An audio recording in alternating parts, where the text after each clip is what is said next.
Chapter 31 की शुरुआत में हमें वही गवर्नमेंट हॉस्पिटल का सीन दिखा दिया जाता है। फिर हॉस्पिटल का अंदर का सीन दिखता है जहाँ मिंग कुर्सी पर बैठा रहता है। फिर उसके बाद कांच के गिलास पर अपना चेहरा देख रहा होता है। तभी मिंग कहता है मुझे एक सिगरेट चाहिए। फिर उसके बाद एक सिगरेट अपने मुंह में रखता है। फिर उसके बाद लाइटर से उस सिगरेट को जलाता है। तभी मिंग सिगरेट पीते हुए सोचता है कि जब हॉस्पिटल के अंदर आया था तो दो लोग उससे मिले थे। उसमें से एक लड़का था और एक लड़की। लड़का बोल रहा होता है, हे तुम किधर जा रहे हो, उधर मत जाओ, उधर ज़ॉम्बी है। यही मिंग को कह रहा होता है। तभी लड़की बोलती है, सही में तुम मत जाओ, हमारे ही साथ रहो। तो मिंग सोच रहा होता है कि ये ज़ॉम्बी लोग सही में कहाँ से आ गए। ये ऐसे लग रहा है कि पूरा फिल्म ही चल रहा है। समझ नहीं आ रहा है ये असल ज़िंदगी में हूँ या नकली ज़िंदगी में। मिंग यही सोच रहा होता है। तभी अचानक मिंग कुर्सी से उठ जाता है और एक कैरी बैग को पकड़ के आगे की तरफ बढ़ जाता है। जब मिंग आगे बढ़ता जा रहा होता है तभी अचानक वो नीचे जमीन तरफ देखता है जहाँ खून के छींटे हर तरफ फैले हुए रहते हैं। तभी मिंग बोलता है, ये थोड़ा गंदा तो लग रहा है लेकिन कोई बात नहीं, मैंने इससे भी ज्यादा घिनौना चीज देखा है। ये कहने के बाद मिंग उस कमरे से निकल जाता है और धीरे धीरे करके सीढ़ी चढ़ता जा रहा होता है। मिंग सीढ़ी चढ़ते हुए ऊपर वाली फ्लोर तक पहुंच जाता है जहाँ पर वो पहले आया था। तभी मिंग को कुछ आवाजें आती है। जब वो पलट के देखता है तो पाता है कि एग्जिट दरवाजे पर काफी सारे ज़ॉम्बी खड़े हैं और दरवाजा को बहुत देर से पीट रहे हैं। तभी मिंग एग्जिट डोर के पास आके बोलता है ज़ॉम्बी लोग से, तुम लोग अपनी खुशामद बनाओ, अभी मेरा हाथ ठीक नहीं है वरना तुम लोग अभी तक बचे नहीं रहते। यह कहने के बाद मिंग लिफ्ट की तरफ जाता है। तभी मिंग लिफ्ट के पास पहुंच जाता है, लिफ्ट के अंदर चला जाता है और वापस लॉबी में आने की कोशिश करता है। तभी मिंग लिफ्ट से बाहर आता है तो जब सामने देखता है तो वही लड़का लड़की खड़े रहते हैं। वो दोनों मिंग को ही देख रहे होते हैं। तभी वो दोनों काफी घबरा जाते हैं। तभी लड़की चिल्लाते हुए बोलती, क्या वो ज़ॉम्बी है, वो हमारी तरफ आ रहा है। तभी लड़का बोलता है, हाँ सही कहा, हे भगवान ये कैसी मुसीबत है, पहले से पीछे ज़ॉम्बी पड़े हैं और ये अंदर से भी एक ज़ॉम्बी हमारी तरफ आ रहा है। तभी मिंग धीरे धीरे करके उन दोनों के पास जा रहा होता है। तभी मिंग कहता है, तुम इतना चिल्ला क्यों रहे हो, मैं कोई ज़ॉम्बी नहीं हूँ, थोड़ा शांत हो जाओ। तभी मिंग उन दोनों के पास पहुंच जाता है। तभी मिंग कहता है कि तुम लोग अगर ऐसे चिल्लाते रहे तो उन लोगों को अपनी ही तरफ अट्रैक्ट कर लोगे, इसलिए तुम शांत रहो। तभी वो लड़की बोलती है, सॉरी हमें माफ करना। तभी लड़का बोलता है, मुझे भी माफ करना, तुम अचानक से आ गए तो हम दोनों डर गए थे इसलिए चिल्लाने लगे। तभी मिंग जो कैरी बैग पकड़ा रहता है वो उसे स्ट्रेचर पर रख देता है। तभी वो दिखता है कि वो कैरी बैग के अंदर कुछ खाने का सामान रहता है। तभी मिंग कहता है कि ये कुछ खाने का सामान है, तुम आके ले लो। तभी मिंग हल्का सा पीछे पलटते हुए कहता है, तुम दोनों किसी को इलाज करने आता है क्या, अगर आता है तो प्लीज जल्दी आओ, मेरा शोल्डर काफी दर्द कर रहा है। तभी मिंग धीरे धीरे करके अपने शर्ट के बटन खोल रहा होता है। तभी कहता है मिंग, तुम दोनों मेरा इलाज कर पाओगे तो मैं ठीक रहूंगा, और अगर मैं ठीक रहा तो तुम दोनों को मैं बचा पाऊंगा, अगर मैं ठीक नहीं रहा तो तुम ज्यादा देर तक नहीं जी पाओगे। तभी मिंग अपना पूरा कपड़ा निकाल लेता है। तभी मिंग पीछे पलटता है और दोनों को बोलता है कि जल्दी आओ, मेरा इलाज जल्दी करो। तभी सीन दूसरी तरफ शिफ्ट होता है जहाँ पर हमें कंस्ट्रक्शन साइट का सीन दिखता है जहाँ बिल्डिंग के अंदर वो सभी लोग आ चुके रहते हैं। तभी हमें बिल्डिंग के अंदर का सीन दिखता है। तभी वही नया लड़का हमें दिखाई देता है। वो कह रहा होता है जेनी को देखते हुए, हे क्या ये हमारे साथ यहीं रहने वाली है क्या। तभी नया लड़का चिल्लाते हुए कहता है, हे तुम पिंकी पंच की जेनी हो क्या। तभी वो बोलती, हाँ तो तुम क्या यहाँ हमेशा रहने वाली हो क्या। तभी जेनी बोलती, हाँ मैं यहीं पर रहने वाली हूँ, वैसे भी मेरे फैन मेरे आसपास रहेंगे तो उन्हीं लोगों के साथ मुझे रह के काफी खुशी भी रहेगी और मुझे सुरक्षित भी महसूस होगा। जेनी को ऐसे मुस्कुराते देख उस नए लड़की के तो होश ही उड़ जाते हैं। वो काफी ब्लश कर रहा होता है और अपने मन में सोच रहा होता है, ये कितनी क्यूट है। तभी नया लड़का जेनी से हाथ मिलाने के लिए अपना हाथ आगे बढ़ाता है, बोलता है, श्योर आप यहाँ रह सकती, वैसे मुझे आपसे मिलकर काफी खुशी हुई है। जब भी वो नया लड़का आगे हाथ जेनी से मिलाने के लिए बढ़ाता है तो उसके बाद तुरंत कोई उसका हाथ पकड़ लेता है, और ये और कोई नहीं शेरिफ होता है जो उस नए लड़के का हाथ काफी जोर से पकड़ा रहता है और उसको दबा रहा होता है। तभी नया लड़का चिल्लाते बोलता है, बहुत दर्द हो रहा है भाई, तू छोड़ तो मेरे हाथ को। तभी शेरिफ बोलता है, ऐसे कैसे छोड़ दूं, अभी तो तू हाथ मिलाने वाला था ना, ठरकी कहीं का। यह देखकर यूबिन हंस रहा होता है। तभी अचानक उसकी हंसी रुक जाती है क्योंकि उसके सर पर पानी की एक बूंद आके गिरती है।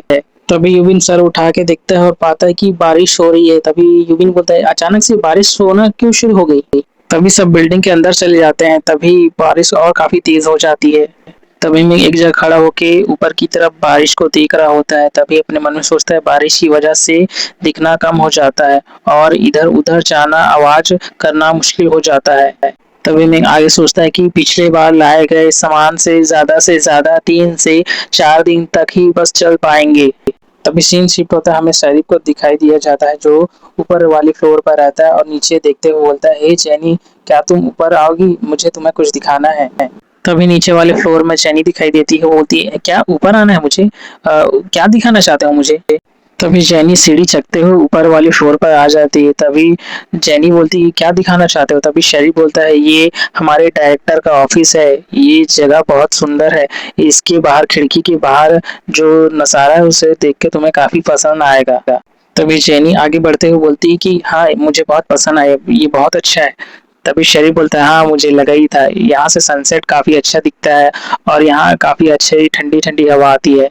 तभी शेरिफ सर खुजाते हुए बोलता है, चैनी से, मुझे माफ करना, हमें दरवाजे को ढकने के लिए अभी तक कुछ मिला नहीं है, तो बस ऐसे ही कपड़ा टांग दिया है, तो तुम्हें कुछ प्रॉब्लम तो नहीं हो रही है ना। तभी चैनी हंसते हुए बोलती है, मुझे कोई प्रॉब्लम नहीं है। तभी चैनी फिर हंसते हुए बोलती है, तुम चिंता मत करो, मुझे सच में ये जगह बहुत पसंद आई और ये बहुत अच्छी भी है।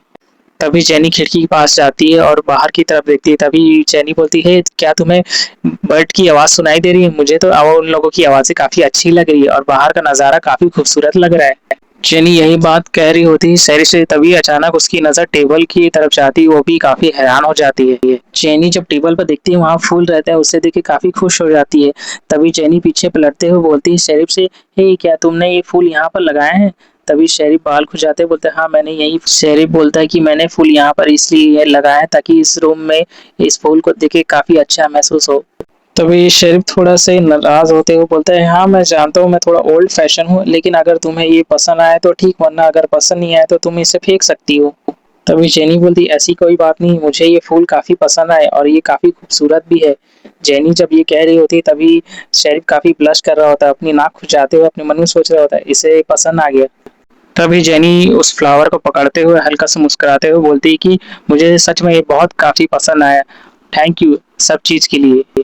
तभी सीन शिफ्ट होता है, हमें दूसरी तरफ का सीन दिखता है जहाँ पर एक बिल्डिंग दिखता है, जहाँ बिल्डिंग के नीचे काफी जोर से आग लगी रहती है और बिल्डिंग के टॉप फ्लोर के ऊपर लाइट चल रही होती है। तो अभी सीन फिर चेंज होता है, तभी हमें काफी सारे ज़ॉम्बी दिखाई देते हैं जो एक दरवाजे को काफी जोरों से मार के तोड़ने की कोशिश कर रहे होते हैं। ज़ॉम्बी बार बार उस दरवाजे को तोड़ने की काफी कोशिश करते जा रहे होते हैं और काफी चिल्ला रहे होते हैं। तभी दरवाजे की दूसरी तरफ एक आदमी खड़ा हुआ दिखता है जो अपने कंधे पर एक बंदूक रखते हुए बोलता है कि ये ज़ॉम्बी लोग काफी कोशिश कर लिए लेकिन इस दरवाजे को तोड़ नहीं पाएंगे। लेकिन वह आदमी अकेला नहीं रहता, बाकी और भी बहुत लोग अंदर में रहते हैं। 3 लोग तो टेबल के पास बैठे रहते हैं, एक अपना चाकू पकड़ के उसे पोंछ रहा होता है। तभी उसी अपार्टमेंट के अंदर का सीन में एक रूम दिखाई दिखता है जहाँ पर काफी सारे कैंडल लाइन से लगे रहते हैं। तभी हमें एक अधड़ उम्र का आदमी खड़ा हुआ दिखता है जो कांच की खिड़की के सामने खड़ा रहता है और दूसरी तरफ शहर को देख रहा होता है।